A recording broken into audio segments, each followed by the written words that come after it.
झारखंड के कांग्रेस प्रभारी अविनाश पांडे 2 दिवसीय दौरे पर रांची पहुंचे। एयरपोर्ट पर प्रदेश अध्यक्ष राजेश ठाकुर, मंत्री बन्ना गुप्ता, बादल पत्रलेख समेत कई नेता और कार्यकर्ताओं ने उनका स्वागत किया। कांग्रेस भवन में कोऑर्डिनेशन कमेटी की बैठक में अविनाश पांडे हिस्सा लेंगे। इसके साथ ही जिले में हुए कार्यक्रमों, जन जागरण यात्रा, प्रमंडलीय से लेकर जिला और प्रखंड स्तरीय कार्यकर्ता प्रतिनिधि सम्मेलन, संवाद व सदस्यता अभियान की समीक्षा करेंगे। इसके अलावा राज्य के राजनीतिक हालात पर प्रदेश के वरिष्ठ कांग्रेस नेताओं के साथ वे चर्चा कर रहे हैं। 2 दिवसीय दौरे पर राजधानी रांची पहुंचे हुए हैं और यहां पर उन्होंने पत्रकारों के सवालों के भी जवाब दिए और कई जो अहम सवाल थे उस पर बेबाकी से अपनी बातें रखी।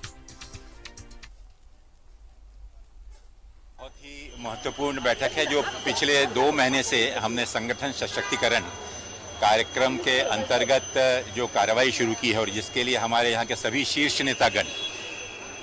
प्रदेश से लेकर बूथ स्तर तक पिछले 2 महीने से आपने देखा होगा कि सतत कार्यकर्ताओं से जनता के बीच में, चाहे महंगाई के विरोध में धरना प्रदर्शन हो, तो हर ब्लॉक में, और कोशिश हमारी है कि हर बूथ तक के कांग्रेस के कार्यकर्ता तक के हमारा संवाद और हमारा मैसेज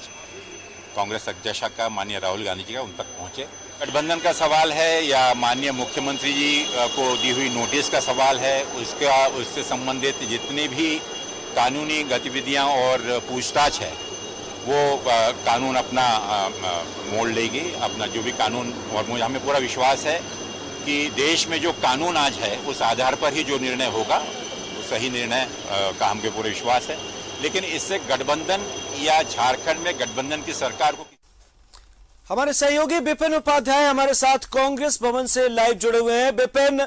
कांग्रेस प्रदेश प्रभारी रांची पहुंच चुके हैं, कई अहम सवाल हैं उनके सामने, कई अहम बैठकों का दौर अब शुरू हो चुका है, तो ऐसे में क्या कुछ उम्मीद जताई जा रही है और इस बैठक के बाद क्या कुछ नतीजे निकलने वाले हैं? कांग्रेस का रुख, जो सियासी सरगर्मियां हैं इस वक्त, इस पर कैसा हो सकता है, क्या कुछ हो सकता है?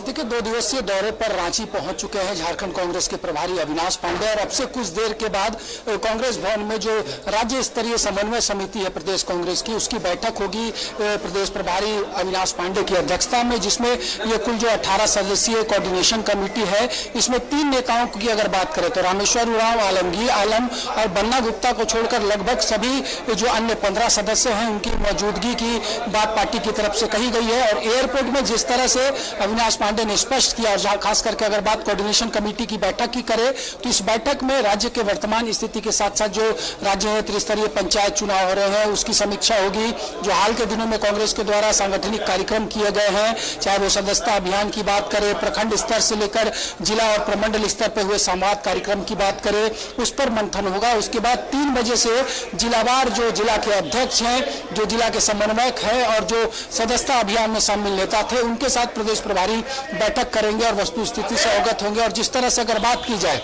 तो एयरपोर्ट में जो वर्तमान राजनीतिक हालात है उस पर भी अविनाश पांडे ने स्पष्ट कहा कि कांग्रेस को भरोसा है कि देश की जो कानून व्यवस्था है, जो न्याय तंत्र है, उसी के आधार पर जो मुख्यमंत्री को नोटिस दिया गया है उस पर जो है वो चाहे चुनाव आयोग हो या फिर कोई अन्य तंत्र वो काम करेगा। और जो मुख्यमंत्री को नोटिस दिया गया है उससे गठबंधन और सरकार पर इसका कोई असर नहीं पड़ेगा, मजबूती के साथ ये गठबंधन चलेगा और जो मैनिफेस्टो में कांग्रेस की बातें हैं उसे पूरा करने की कोशिश की जाएगी। हालांकि ये 2 दिवसीय दौरा जो अविनाश पांडे का है ये सांगठनिक रूप से है, लेकिन क्योंकि जो बदली परिस्थितियां हैं राज्य में राजनीति की, जिस तरह से चुनाव आयोग का नोटिस मुख्यमंत्री को मिला है, 10 मई तक जवाब देना है, क्या कुछ ऑप्शन है इसको भी तलाशने की कोशिश हो रही है। तो ऐसे में ये प्रभारी का जो दौरा है काफी महत्वपूर्ण हो जाता है, क्योंकि तरह तरह की अटकलें लगाई जा रही है कि अगर विपरीत परिस्थितियां झारखंड में हुई तो कांग्रेस का स्टैंड क्या होगा। हालांकि प्रदेश प्रभारी ये स्पष्ट कर चुके हैं कि कांग्रेस गठबंधन में मजबूती के साथ है और मुख्यमंत्री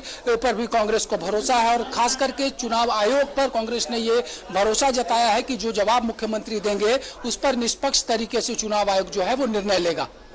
बहुत बहुत शुक्रिया विपिन हमारे साथ जुड़ने के लिए और तमाम जानकारियों को हमसे साझा करने के लिए। तो देखना बेहद दिलचस्प होगा कि इन 2 दिवसीय दौरे के बाद क्या कुछ तस्वीरें उभर कर सामने आती। वक्त एक छोटे से ब्रेक का है, जल्द लौटेंगे।